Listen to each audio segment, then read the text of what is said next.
આ નશો એટલે કે ડ્રગ્સ કેટલાય પરિવાર બરબાદ કરી ચૂક્યો છે ને હજી બરબાદ કરી રહ્યો છે.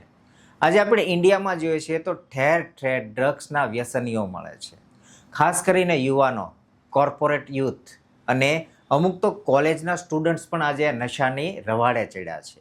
અહીં જો આ વિડીયોમાં એક માતાનું આક્રંદ, હૈયાફાટ રુદન છે.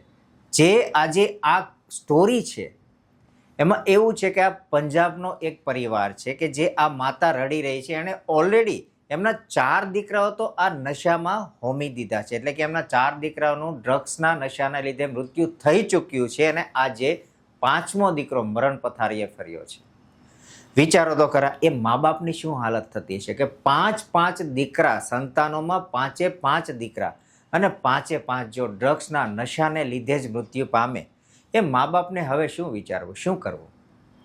આના માટે દરેક યુવાનોને એક સલાહ છે કે તમે જીવનમાં કંઈ કરો કે ના કરો પણ નશો તો કરતા જ નહીં. કારણ કે ડ્રગ્સ એ એવી વસ્તુ છે કે એકવાર તમે જો એની લતમાં આવી ગયા, એકવાર નશાની આદત પડી, પછી છૂટશે નહીં. નશો તમને નહીં છોડશે. તમે કદાચ છોડવા ઈચ્છો ને તો પણ નહીં છોડી શકો. એટલે આનાથી દૂર રહો.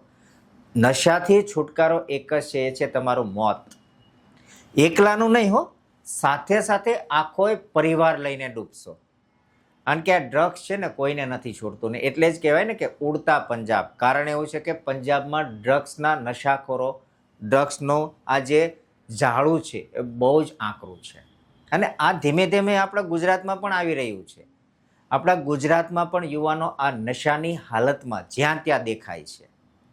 સરકારને પણ આના માટે કડક કાયદા કરવા જોઈએ. હું તો એવું કહું છું કે જે ડ્રગ્સનો વેપાર કરે છે, જે ડ્રગ્સની હેરાફેરી કરે છે, જો પકડાય એનો ગુનો સાબિત થાય તો એને સીધી ફાંસીની સજા જ આપવી જોઈએ.